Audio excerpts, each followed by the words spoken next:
Whoa! We got out! Is everyone okay? Seems like we're all in one piece. Now we can catch our breath. Hey, everyone. Take a look where we just came from. What on earth is that? Don't tell me that's all. Yep. It's a desire, all right. It's enormous. We haven't seen any that even come close to this. Since that thing's size is based on how many hearts Emma's changed so far, we've got our work cut out for us. So what do? Should we charge in again? No, that most likely would get us nowhere. Remember those voices we heard? They all sounded so miserable. From what I heard, they want to protect Emma. Right. The desire of the masses is most likely guarding Emma. The desire is currently hiding the path to Emma from us. If we return now, we'll only grow lost again. Even I wasn't able to track down everyone. I don't think I'll be able to navigate in there. But without a route to Emma, how are we going to save the masses? Say, if that's a desire, then wouldn't it materialize for us if we sent out a calling card? Oh, good point! If we can make it all one solid thing, it can't hide the path anymore. So the plan's to send Emma a calling card. What do you think, Joker?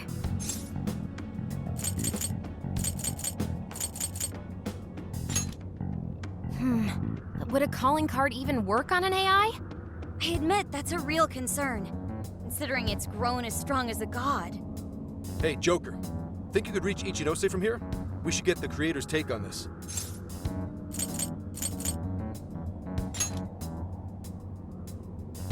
And that's the plan. So, how's it sound to the Emma expert? I'm fairly certain it won't have any effect. Emma constantly tests hypothetical outcomes to determine the best course of action. Nothing is ignored or left to chance in her processes. She's also incapable of being confused or upset beyond reason. But we're talking about a calling card. Ain't that at least a little upsetting? Emma has been observing you all this time. She's well aware of calling cards and their function.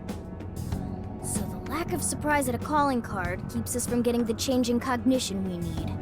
The more we talk about it, the more useless a calling card sounds in this situation. But without one... Yes, without one we won't be able to progress. As long as the people feel they need Emma, we have no way of eliminating the fog. What the hell? Everyone gathering around this big, fake god like a bunch of idiots? What kind of life is that? Skull. Actually, wait. Isn't that odd? Why are the desires all gathering here? What's weird about that?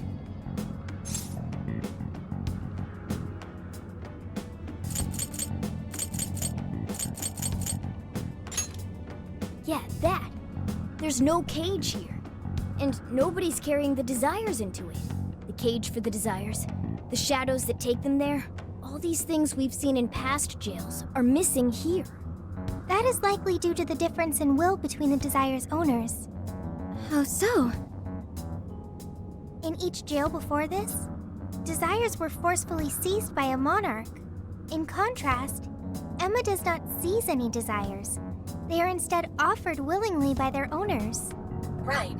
They're begging their god Emma to save them. They're giving up their precious desires willingly. That's why they all stick to Emma despite the lack of a cage. The people just surrender their own desires? That's so... However, Emma still doesn't consider those to be her own. All she's doing is granting the true desire of the masses. Perhaps that's why there's no birdcage to contain the desires? Because she never actually wanted theirs? That would explain why they haven't taken any concrete form. The will of the masses pushed Emma to godlike status. The desire you've seen is proof enough. Wait. Doesn't that mean we just have to get everyone to remember why their desires were important to them? Yeah, that's it. There's our panther for ya. Huh? We just have to make them remember. They all cared about something at some point, right? And if we remind them of that, the desires will regain their form. Luckily, there's no cage in our way this time. Returning the desires to the rightful owner should be one step quicker for us. Okay. Looks like we know who's getting our calling card now.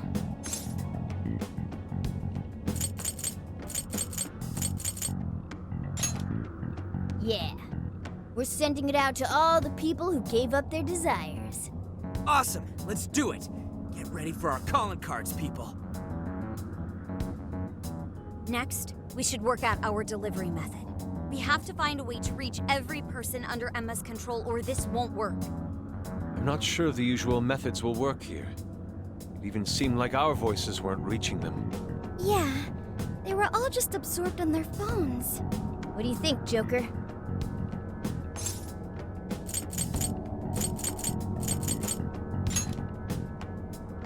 Well, yeah. If you can get Emma to display the calling card, that should do it.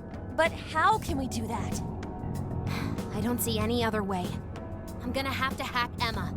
Can you actually do that? Any other day, I'd say it's impossible. Last time I looked into it, the security protocols around Emma were insane. But I've got to give it a shot. Otherwise, we know what happens with the world. I recommend tracking down Emma's server room. It's somewhere within Tokyo Radio Tower. That'll be your best shot at getting into Emma. Hacking into her from the inside is much easier than trying to do it from the outside. All right. We finally got a working game plan. Yeah. First we hack into Emma. Then, we send out our calling card to the brainwashed masses. We're counting on you, Oracle. Right! Now that we've got a strategy, we should move out. We don't have much time.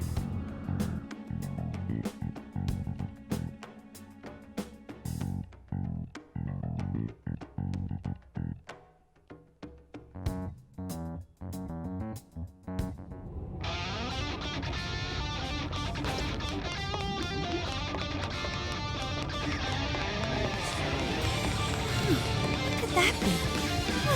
Looks like we're safe here. Is that all that's in there? Let's head back.